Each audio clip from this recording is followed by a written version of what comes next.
Hi, everyone. This is Lenny from Andersonville in Chicago on Indivisible, Illinois, Virus-Free Voting, Illinois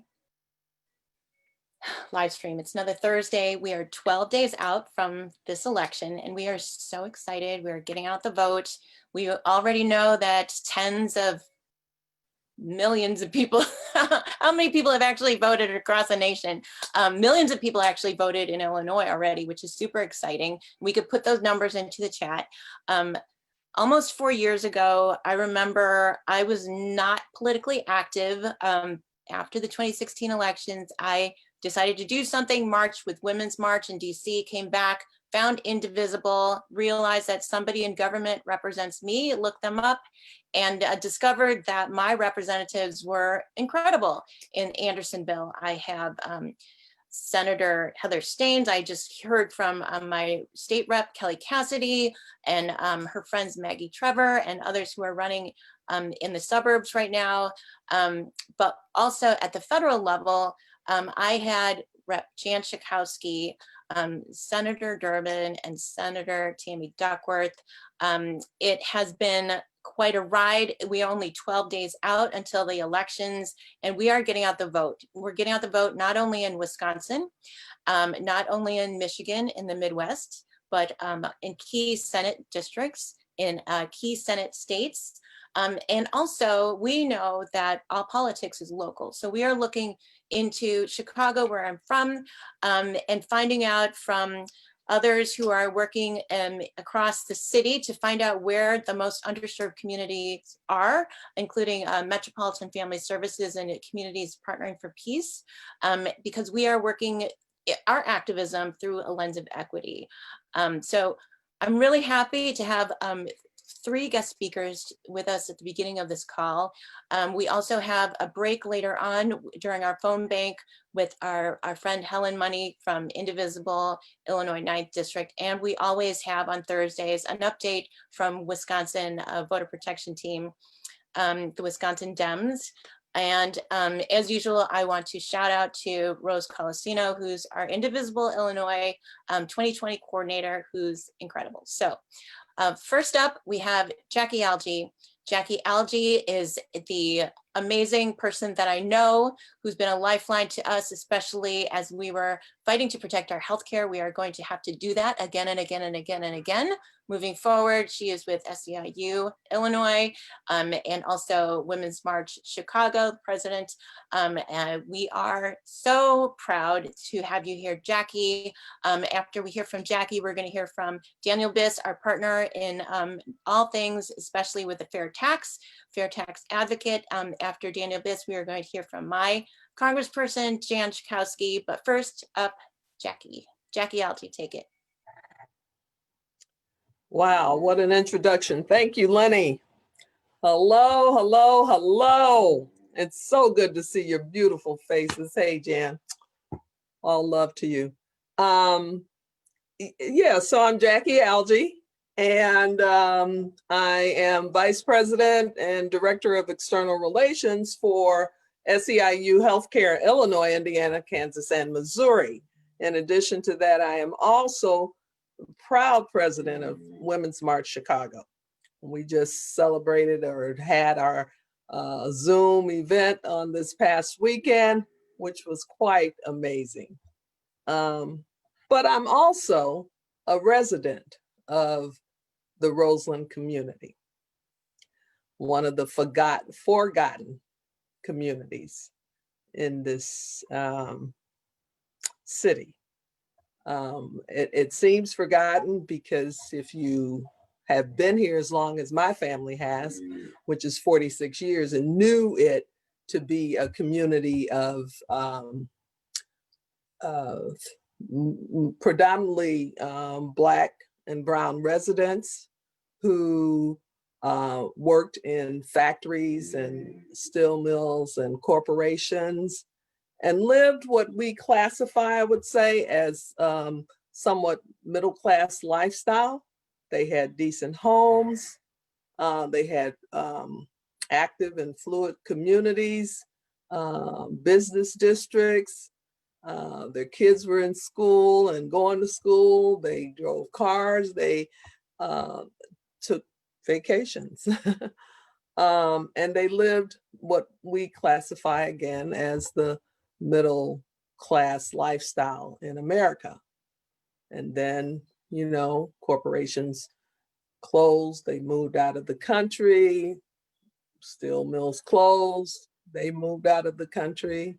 I happen to have worked for Southworks, US Steel Southworks, and helped to head their HR department at the time, and helped to put the padlocks on the gate when we closed.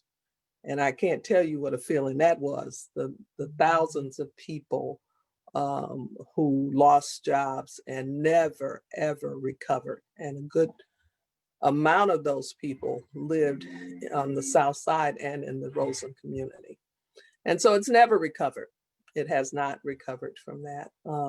But hopefully through the work that we're doing tonight, phone banking and the numbers that seem to be really rising in terms of getting out the vote, we're on the path to changing that. I'm so honored to be here with my sister Jan, because she's one of the persons that I know. I have no doubt that every time she steps on the floor, she's stepping on that floor for all of us. So, you know, I trust that. I'm also honored to be with Daniel Biss, who was, even though I didn't live in his district, I considered him my senator. He is one of the persons that always stood on the side of right. And he's going to talk more about that as he talks about the fair tax. But some of the things that we've been doing for SEIU, especially in particular about healthcare, you know, we have safety net hospitals around this city who, again, they're products of pre-existing condition, and that's called racism. It shows up throughout the whole, you know, if you look at the hospitals and like Roseland, for example, and St. Bernard and Loretto and Jackson Park, and, you know, the list goes on. And now there's a real threat to close Mercy and Provident. Now, I have a soft spot for Provident because that happened to be my birthplace. And even if it weren't, it serves the community that desperately needs it to remain there, right? And then Mercy is another hospital that desperately needs to stay as well, because it provides prenatal and postnatal care for women, especially brown and Black women, who without that facility might be in, not only them in harm's way, but their unborn and newly born children, babies, in harm's way as well, because they don't have the care that they deserve and should get. And so SEIU has been working with other partners.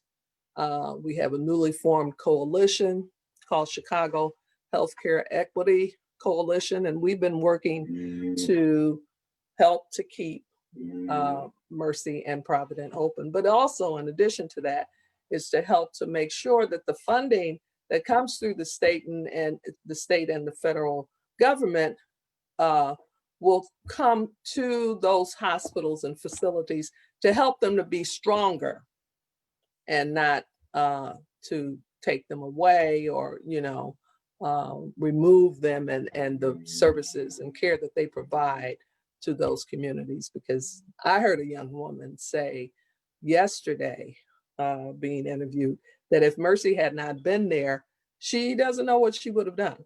When she was pregnant, she needed prenatal care, and she wouldn't have had any place else to go. And the outcome of her childbirth could have really been bad. So we don't want, that's the story we don't want told. Not just at Mercy, but throughout our city, right? And throughout our state for sure. But in communities like Roseland and others, where, you know, we seem to have been forgotten, we need to be remembered. And we know that people know how to do the right thing. Our governor and our mayor came forth at the beginning of COVID when, you know, everybody was scrambling, trying to make sure that we did the right thing so that people could be taken care of. We transformed the McCormick Place into a health facility, and that was the right thing to do. But if we can do the right thing in that circumstance, we should be able to do the right thing as it pertains to the health and welfare of our Black and Brown and all of our communities, as far as I'm concerned. Women's March, Chicago. We did not have a formal march as we've had in the past. You know, we started in 2017. We lit up the city with so many of you that are faces I'm looking at. You know, if you hadn't been there and been a part of it, I see you smiling, Holly. Yeah, it was amazing, and we know that. And we've had 4 years of amazing marches, right? And we decided because of COVID that we would not march, you know, just out of concern and respect for people, right? But what we would do was a Zoom. And it was amazing. Did anybody get a chance to watch it? We got a few. Okay, great. I was proud of how it turned out, and the numbers show that other people were as well. And in addition to that, we did a live feed from Phalanx Family Services, which is a Roseland staple. It's been in the community for years and providing all kinds of services, training, etc. And we just, you know, we did live feed back and forth. We registered people to vote. We had vendors and community partners that were out there giving some amazing information. We had League of Women Voters out there telling people how to vote, where to go.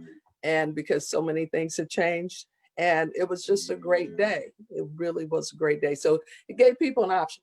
You could watch it on Zoom at, you know, in the comfort of your home or wherever you want it to be, or you could have come out and, you know, been in the crowd. But it was a really good day. And there were other marches around the city, as you know, and around the state as well, the country.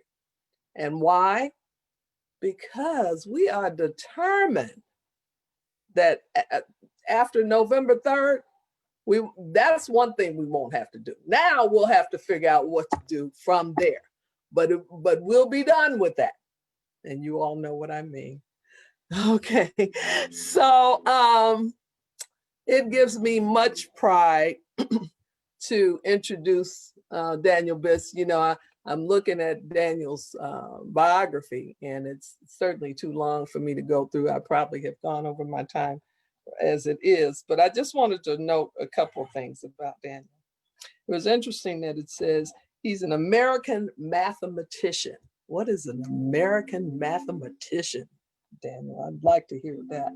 But you're also a politician, and I don't think we've seen the last of you, and I hope we haven't.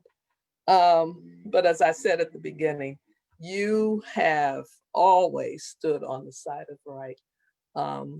For me, fair tax, I have people at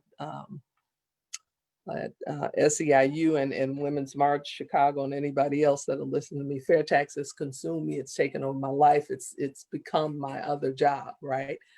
And I'm proud to say that because I believe in it. I believe that it should be passed. It should never have been this way, but it certainly should be changed, you know, and it's not right. And we need to do the right thing. And so I'm eager to hear what Daniel has to say. I will just as a final note, I put in the chat a link to fair tax white paper that I helped to author. And it's an interesting piece, but one of the things it has information that hopefully you could use or just find of interest to read about. And so with that, I'll turn it over to Mr. Biss. Thank you. Thank you, Jaquie. You know, you're right. When I was in the legislature, Jaquie, you were not living in my district, but I always saw you as my moral compass.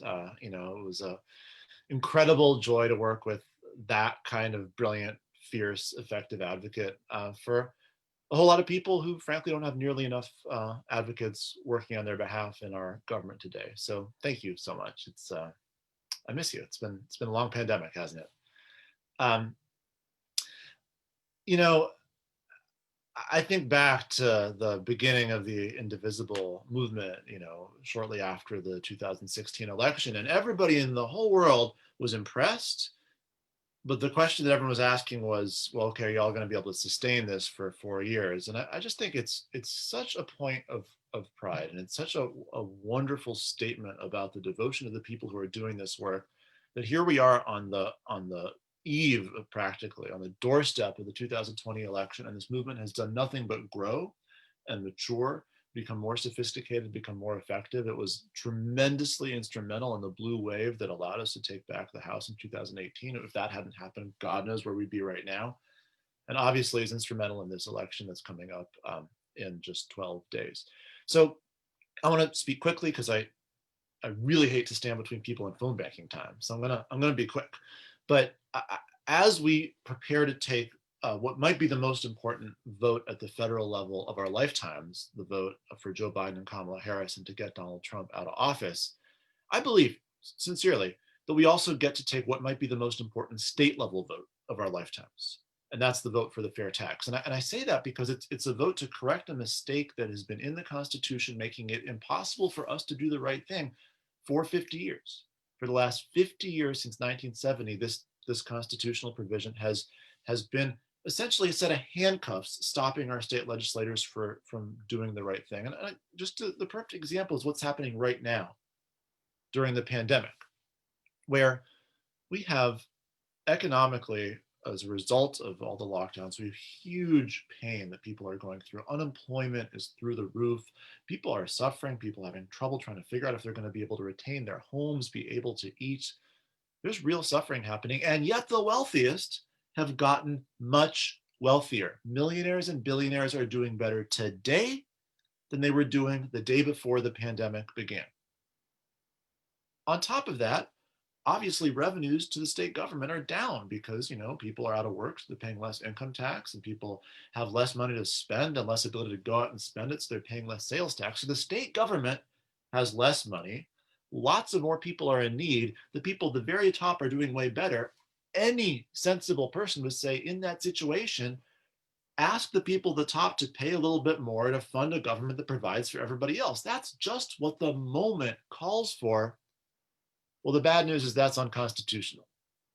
We can't even ask our legislators to go and do that because the Constitution says it's illegal to ask the wealthy to pay a higher tax rate than anybody else. That's just Illinois. It's not what most states do. It's not what Wisconsin or Iowa or Missouri or Kentucky's or Indiana's constitutions say. In fact, in Wisconsin and Iowa, the wealthy pay a higher tax rate. They do in Missouri also. But the Illinois Constitution has made that impossible, and we have the opportunity to vote for the fair tax and remove that error and fix a 50-year mistake. If we pass that referendum, then we'll get a new tax system in place on January 1st, which will be a tax break for every household making under $250,000 a year. For 97% of households, you'll be paying less. The top 3%, the folks who are doing so much better in this moment, they'll pay a little bit more, but honestly, not even that much more. They'll pay pretty much what they'd be paying in Wisconsin or Iowa anyhow. And our state government will get $3.5 billion that it needs very badly. So those are the basic facts. And again, I don't want to belabor this, but the bottom line is we have this weird thing in our Constitution that almost no other state, including none of our neighbors, have. It stops us from asking the rich to pay their share. We can vote yes for the fair tax, remove that error, and ask the top 3% to pay a little bit more to fund a government that provides for the rest of us. And I just want to end by saying that those facts are pretty persuasive to most people. And so the opponents aren't arguing about that stuff. They're arguing about everything else in the whole world. They're arguing about all kinds of things that are not on the ballot because what's on the ballot is popular.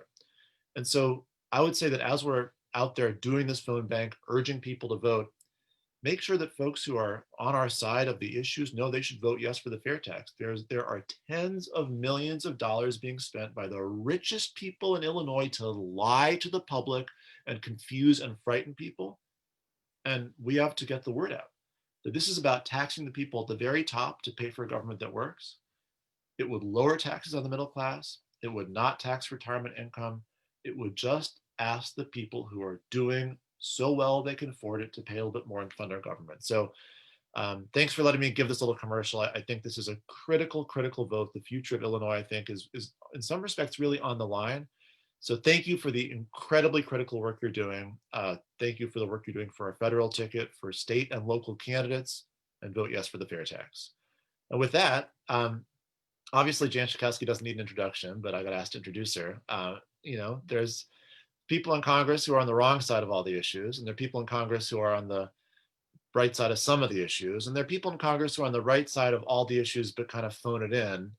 And then there's Jan Schakowsky, who's on the right side of all of the issues and just works her tail off every single day to find creative, strategic ways to get things done that other people wouldn't have thought of. It's a weird world in DC, but I do sleep better every single night knowing that my Congresswoman in the US Capitol is our friend, Jan Schakowsky. Jan, it's all yours.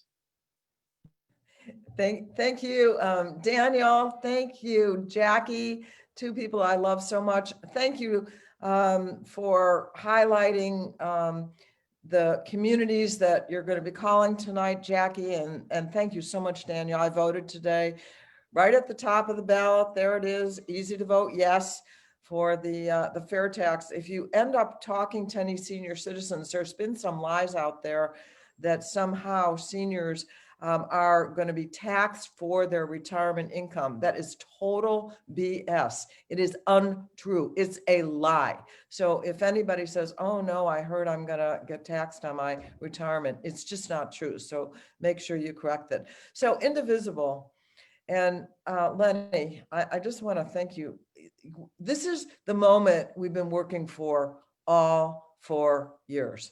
From the minute that Indivisible was formed, leaders like Lenny and so many of you just started and Lenny for the first time, she said she wasn't political before. And this is the moment now. We're here. And this is the time of the election I actually like the best. We're the closers. We make it happen in the next 12 days. We make this happen because this is turnout. And the calls that you're going to be making tonight are absolutely critical. And I'm really, Lenny was talking about all the different phone banking that you've done all over the country. But it is really important that we touch the communities that are going to benefit the most from the change that we see. Absolutely the most. Donald Trump is the most dangerous man, the most dangerous human being on the planet right now. And of course, this is the most important election of our lifetime. But now it is really, really in our hands. It's up to us. Are we going to make this happen? Because the only thing that matters now, don't get caught, even if you get to see the debate tonight, don't stress over, oh, Joe should have said this, and can you believe what Donald said? And he's such a jerk. None of that matters now. It's about turnout. So don't get yourself all angst over, the stuff that doesn't matter. And the stuff that matters is what we know how to do. We've done it many times before. Fortunately, we fell prey to the polls the last time. And we made the terrible mistake of complacency. And now it's obvious that that's not happening. And you are a big part of this. I cannot thank you enough. What you're doing tonight is the most important thing any person could do in the whole world. Getting out, helping to get out the vote. This is it. I mean, you get real points to go to heaven for what you're doing tonight to make sure that we turn out our voters. So this is it for us. Everything that you've done has led up to this moment. You've done the most magnificent work. Indivisible has been an amazing, powerful force. And so I really don't want to keep you any longer from getting to work to make these calls. As I said, the people, what this pandemic has exposed is all the disparities that we have. You're going to be calling people who have been victims for their whole lives, as you know, Jackie's talked about, of these disparities.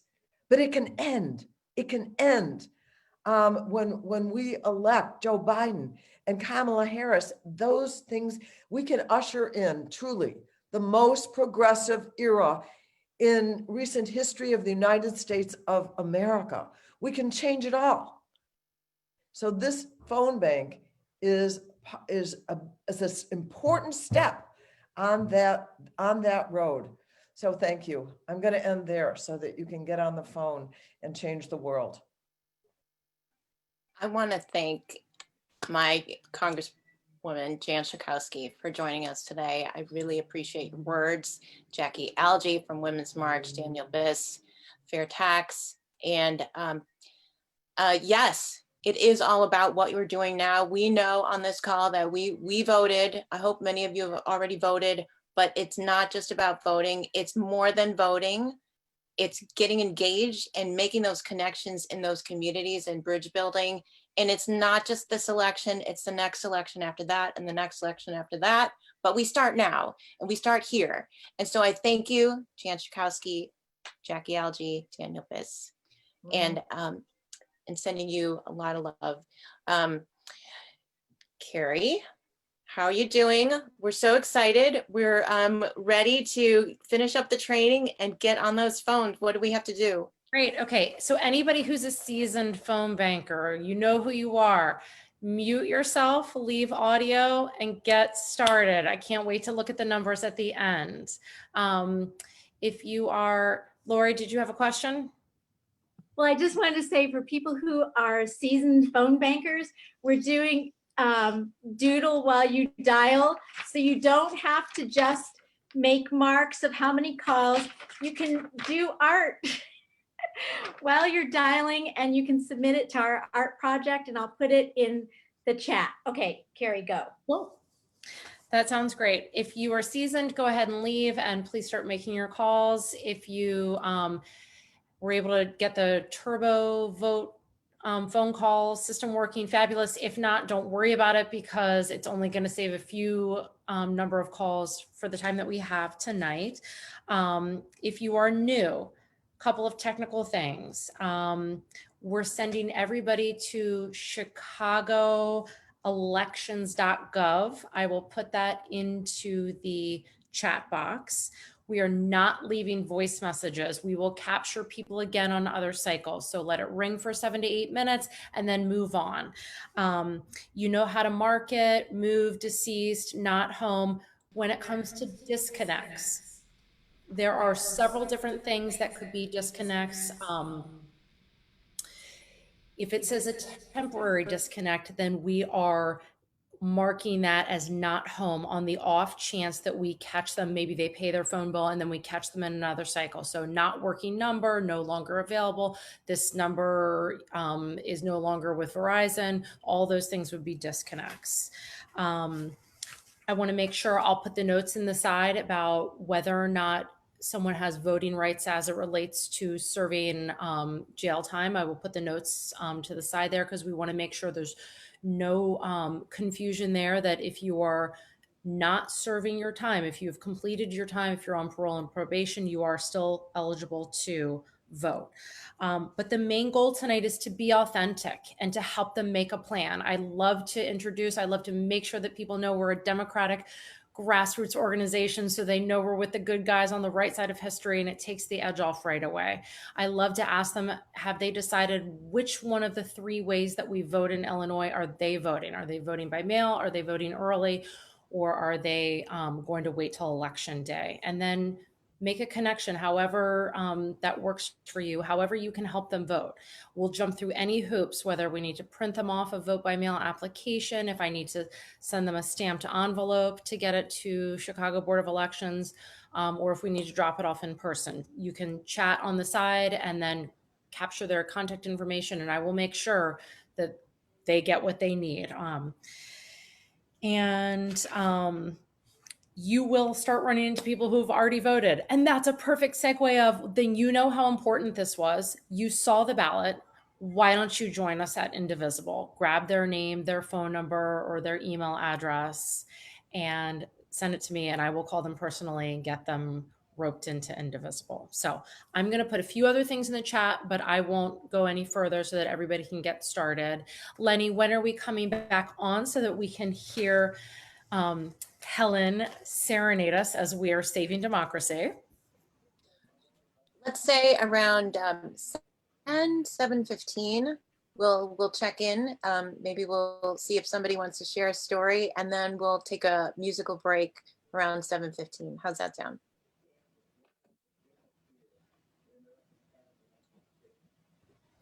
Good luck, everybody. Thanks so much for being here. Can't wait to hear about everybody's success.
Hey, Karen. Hi. How are you? Good, but I guess I didn't know where I was supposed to go. No What worries. is I'm going to put the link. I'm going to chat to you privately and put the link in there. Okay. And then you can just go from there.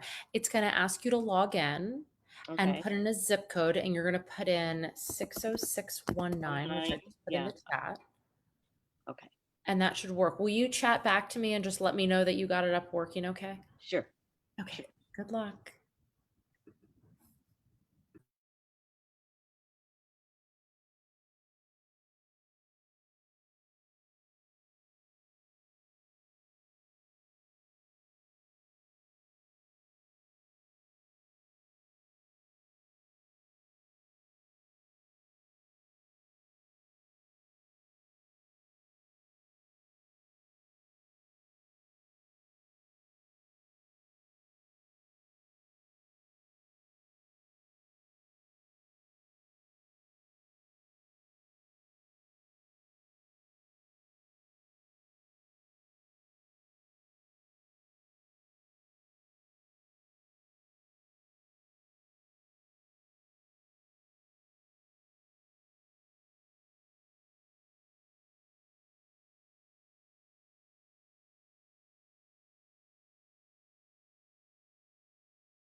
Karen, tell me. Oh, I can't hear you. I can't hear you.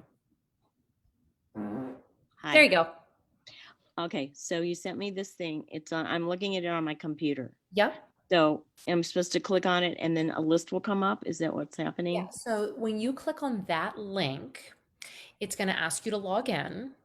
And Log in. Okay, well, I couldn't get it to do it. Okay, do I have to leave this Zoom? nope. I No. just kind of like close the Zoom and like put it in the background. Right. But I mean, that way, if you have questions, you can come back to the chat, or if you want to. okay. Usually, people keep the Zoom open just for questions, but I just kind of minimize. I'm sorry to be like for some. Oh my God, that's what I'm here for. It's totally fine. Trust me. I made like 150 calls earlier this afternoon, so I'm like feeling fine. So you're gonna log in and get through the logging in. Then it will ask you for the zip code. So this link you sent me, Yes. okay, is going to have say login. Okay. Uh-huh. Okay. So I can't even get back to where you sent it to me. Do you want me to resend it to me here? Of course. Because it's not moving. Totally fine. I just resent it. Okay. Excuse me, how can I not hear you? I don't know why I'm hearing you. If you go down to the lower left corner where it says mute, there's a little arrow button that looks like this. And if you press the upside down triangle, there is a leave audio button. Why am I not seeing this at all? So down on Zoom in the lower left corner where the mute button is, Okay. there's literally next to the mute button is an upside, like a little triangle, like a little arrow pointing up thing. Okay. And if you click that, one of the options is to leave computer audio. I don't, oh, there it was. But why is it? It's saying hide video. No, not hide video.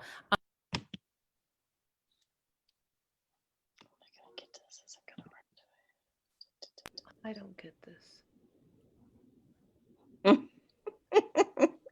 It's okay. In the mute button, do you see the mute button, Paula? No, okay, yes, I see the mute button. There's a little like upside down triangle next to the mute button, and one of your choices in there is leave computer audio. It's at the very bottom.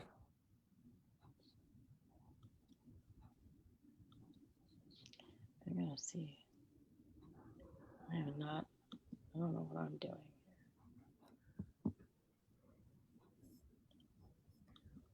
Were you able to find it, Paula? Hey, Karen, I'll just call you. I'll call you on your cell phone. How about that?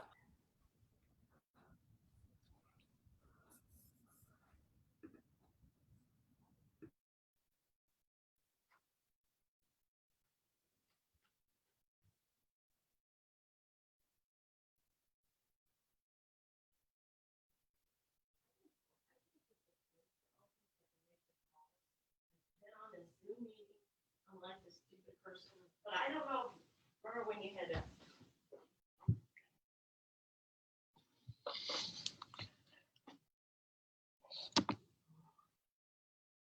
Oh. You're in here? Yeah.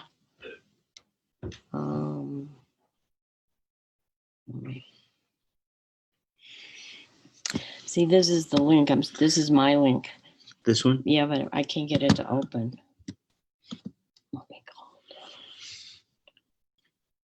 So are we getting rid of Zoom? No, it's like she just said to click on that. I guess I don't have to be on Zoom, but that's the link's going to give me the phone calls. So everybody else is making these calls.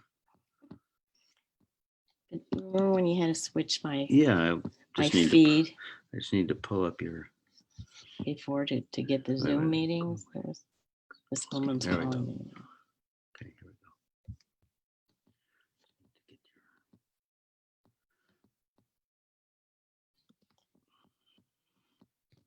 we go. I copied and pasted that. So you could just say paste.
Hi, everyone. It is 10 after 7. We're going to finish up these calls that you're on right now and take a little break.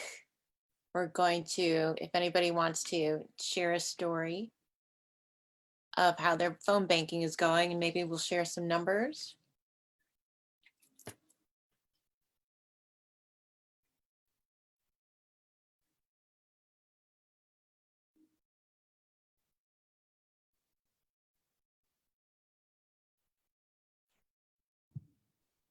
Well, everybody, so we are approaching, we just got over 300 calls so far tonight. So great work. Keep it up.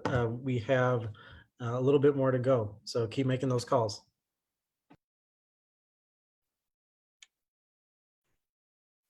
Thanks, Nick. We're going to keep watching the time. Around 7:15 or so, we're going to have Helen Money perform for us. But in the meantime, if you wrapped up a call, if you would like to share a story, go ahead and unmute yourself. We would love to hear from you.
We're going to take a break in a minute, but I would love to have somebody share a phone bank story. Maybe Karen.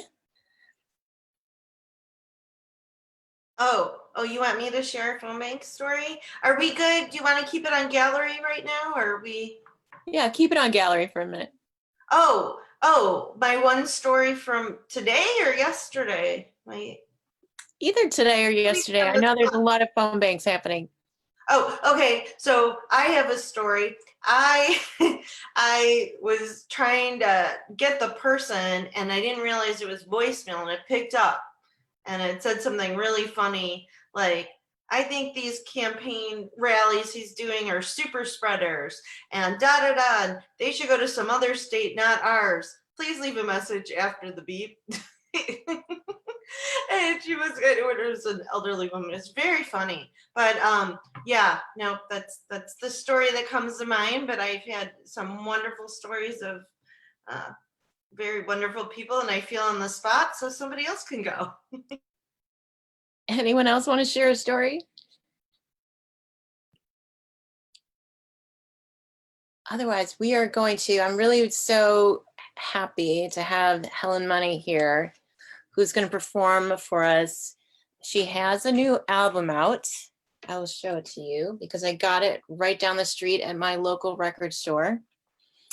And it has a portrait of her with her cello, if you can see that, a very cool one. And I want you to see this record.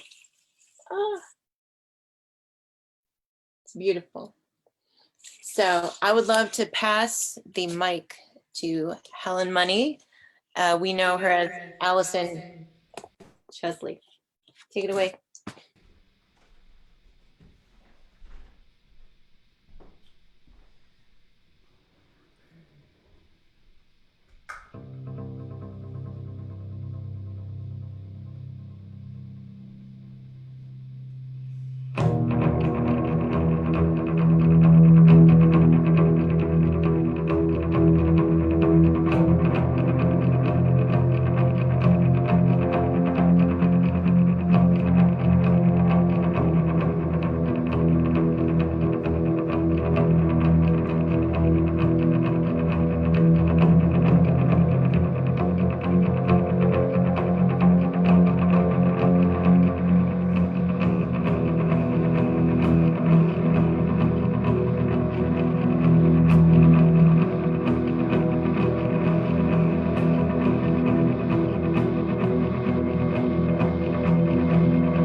think we can unmute ourselves and give her an actual.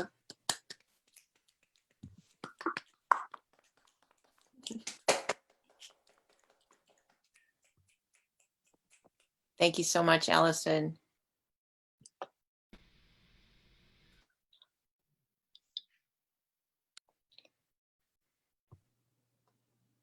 Just want to shout out to all the artists out there. We are going to get through this because of your creativity. I want to shout out to Lori, who's also doing a lot with visual art right now. And we are going to share the photo that we took at the beginning of this call to the Design Your Vote initiative that you did. So thank you, Allison, AKA Helen Money, for keeping it together and helping us get through this with music. And thank you, Lori, for all that you're doing with Design Your Vote.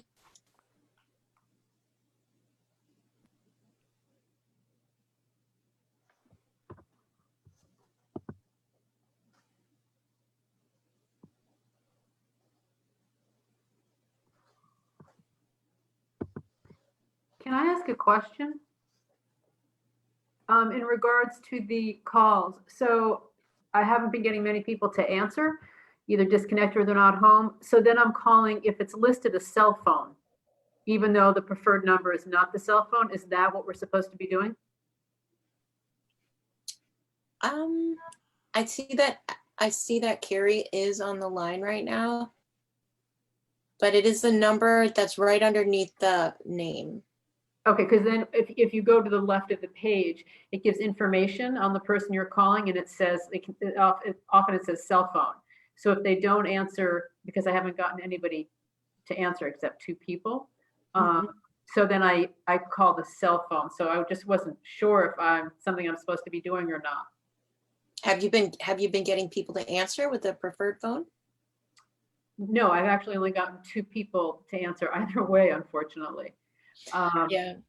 So I just didn't know if that was something that Indivisible didn't like to do, because the cell phone is just, an additional phone number listed. The other number is under preferred. So I didn't know if there was, policy and kind of how they did that or not. I did send asked Carrie in the chat, but just haven't heard back yet. So I thought I would ask you. And maybe Nick, if you are hearing this question, you can address it too.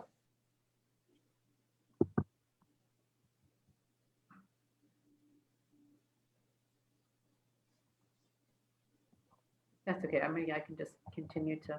Yeah, thank you, Esther. Thank Sure. you for keeping on going. And how long are we going, until when? We're going until about for another 20 minutes or so. Okay. At least. Thanks.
everyone. Take another quick break. I'm really happy to be close to the end of this phone bank, but we do have one more guest to hear from, and that's from Wisconsin Dems, Heba Mohammad. We're going to have Rose speak in a little bit, but I do wanted to point out that we are about 10-15 minutes until the end of this call. So thank you all for being here. And let's keep going. Let's keep this going strong. Thank you, Heba, for joining us. I'm gonna wait for Rose to appear so that we can hear from you. There we go, Rose. Maybe we can hear from Rose now, and then Heba. Thank you, Heba, for joining us. We're doing a phone bank to our underserved communities right now, and we were so excited to have our Congressperson Jan Schakowsky at the top of the call, Daniel Biss and Jaquie Algee from Women's March. We heard a performance by Helen Money. And now we're going to hand it off to Rose, who's our Indivisible Illinois 2020 coordinator. Rose, take it away. Thank you, Lenny. I was going to go ahead and introduce Heba and allow her to go first, if that's okay. All right, Heba, I hope you're ready. And thanks for being here. I know you've been very busy making the calls in Wisconsin. So I am proud and honored to have the opportunity to introduce Heba Mohammad to all of you. Heba is the tireless fighter for democracy and leads the way for out-of-state volunteers like us that want to help out in Wisconsin. We have had our neighboring state of Wisconsin on most of these Illinois vote calls that have been going strong for about 8 months or so, because Wisconsin is such an important state to the election of the next president of the United States. Heba and the West Dems have really done an amazing job, and I know they will bring it home. No pressure, Heba. Over to you.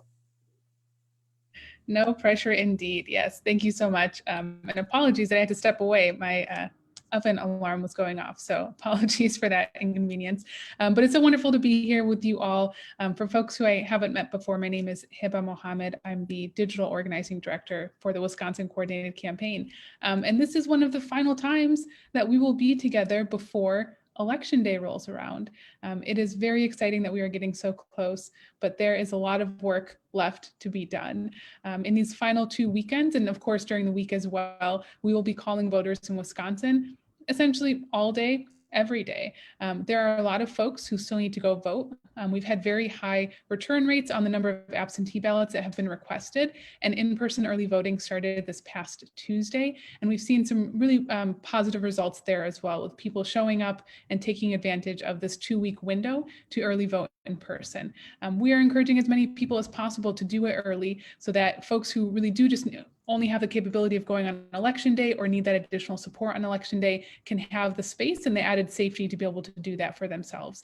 So the conversations that we're having right now are impacting the outcome of this election. It's not in 12 days, it's right now. And so I'm here today, as I have been every week for the last several weeks, to encourage you to join us for our phone banks. We are really just leaning into it. I will have a link that we can share with you all in the chat and afterwards as well. Just to make sure that you are getting to the right place. Our program works with out-of-state volunteers, and we've been so fortunate that there's been a lot of interest from folks who want to help out in Wisconsin, because as Rose said, the road to the White House really does lead through this state, and the state, in addition to electing Joe Biden and Kamala Harris, will determine a lot going forward here as well, including what does what does it look like to end gerrymandering in a state? What does it look like to have that balance restored and to elect candidates who really represent the empathetic values of the Democratic Party? So I'm very excited that we are nearing the end here, because I'm excited that the end will have a lot of really positive elected officials at the finish line. So I guess just keeping it short and sweet today, because there's not much else to be said that hasn't been said already, other than thank you. I know a lot of you have been on this journey with us for months, some of you longer than I have been. Looking at you, Rose, you've been here for much longer, and we really couldn't do it without you. And just always deeply grateful for this partnership, and also preemptively grateful for all the work that we will do in these final 12 days. I'll leave it at that. Thank you. Back to you, Rose. Thank you, Heba. You are a warrior. I'm so grateful to have met you, and I can't wait to follow your career once we win this thing, right? So I am going to follow Heba's lead and try to keep it as brief as possible because I want to keep Carrie happy. She's probably on call number 200 right now. So let me just tell you who I am. For those of you that don't know, I'm the Indivisible 2020 coordinator. I'm also someone who was born in Roseland Community Hospital. Yes, my name is Rose. My grandma's name is Rose, and we all lived in Roseland. And I can't tell you how honored I have been to call into the community this evening. And I hope all of you continue with these calls, even after this. We've made, I believe, after tonight, we'll have to reassess 4,000 calls. Let's keep it going. All these voices should be heard. So I have been speaking with all of you about voter expansion for, I don't know, again, about 8 months, and election security for 2 years. So let me just try to sum things up for you in a nutshell. Here's what we have to do. Plan your vote. Follow the directions carefully for your mail-in ballot and use the secure drop box. If you have not turned in your mail-in ballot, please do it now. Please do it ASAP. Vote early if you don't plan to vote by mail. I also don't want you to panic. Here's why. And it comes from Michael Waldman, the president of the Brennan Center for Justice, a very well-respected voting rights organization. We actually quoted him when we started down the vote by mail path last March. So it's very appropriate that we quote him here. This is an excerpt from an article that he wrote, and Kelly is going to put the link up there for you in the chat. 6 reasons why not to panic about the election. And it's in Politico. I will highlight these actions, these comments quickly. Number 1, presidents don't run elections, states do. 2, it's really hard to steal an election. 3, even with presidential encouragement, voter intimidation is illegal. That means something. 4, public expectations of how long the vote might take have already shifted. I think all the work we have done is making a difference. 5, the system is more prepared than you might think for challenges to vote counting. And I know that for a fact because we have been talking to those hero election officials. And last but not least, number 6, even the Electoral College has a bit less uncertainty than advertised. My understanding also from the Department of Homeland Security and ISB, the Illinois State Board of Election, is that this misinformation should be our biggest concern. So all of us here, let's fight for the truth. Our job right now is to make sure we all vote and then that our votes are counted. Thank you. Thank you, Rose, for all your work that you've been doing for these last 4 years. I also wanted to say, Heba, I was just there in Wisconsin on Kamala's birthday to poll observe. And the place that I was at was amazingly run. I mean, the person who was the coordinator for that polling place had been doing this work for 20 years, since she was a 16-year-old in high school. So I want to say hats off to the high schoolers who are stepping up, you know, in Illinois and across the Midwest and Wisconsin this year to do this work, because we know that once you get involved, and if you can get involved at a very young age, then you will continue to be involved, and even more so, like this person who was a coordinator at this place. So thank you for all you're doing, Heba. It's amazing work. We are gonna win this. We know that all these phone calls are making a difference. We're making phone calls locally now, but we are definitely laser focused on Wisconsin because we know we know that we need to win Wisconsin for many different reasons. So thank you for being in this fight with us, and thank you for. We have one last virus-free voting next week. Is that right, Heba? Can we count on you to be here? Yes, thank you. All right, Rose, do you have any closing thing to say about Wisconsin or Illinois? Just how proud I am of everybody. Heba, you, Lori has been running these voter protection hotlines through the last 2 months. So I just want to give accolades to Heba's team as well as the Wisconsin voter protection team. We're going to get out the vote. We're going to make sure every vote is counted, and we're going to coalesce and get it done. We're going to leave it all on the table. We're not going to have any regrets, and we are going to be happy about the results. I'm confident of that.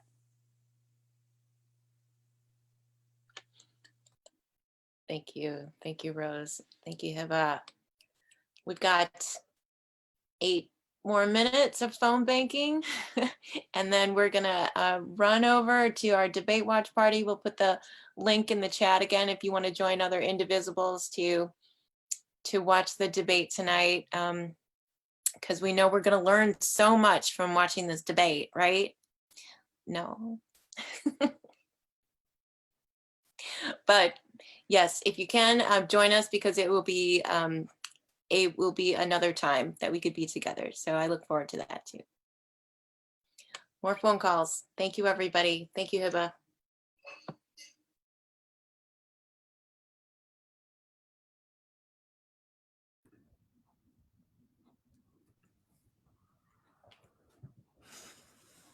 So we end at 8 though, right? Okay.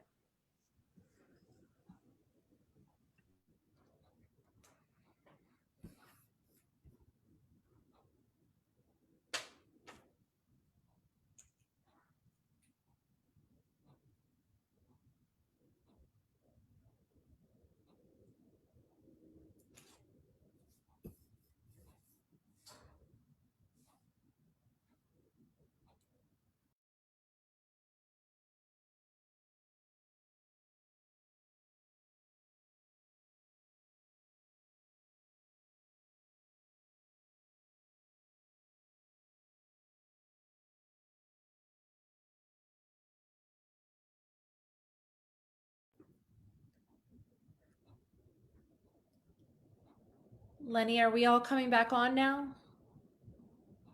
Yeah, let's give it another. We just heard from the Wisconsin Dems and Rose, so we'll go until 8 o'clock. Oh, okay, great.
Thank you, Paula, for joining us.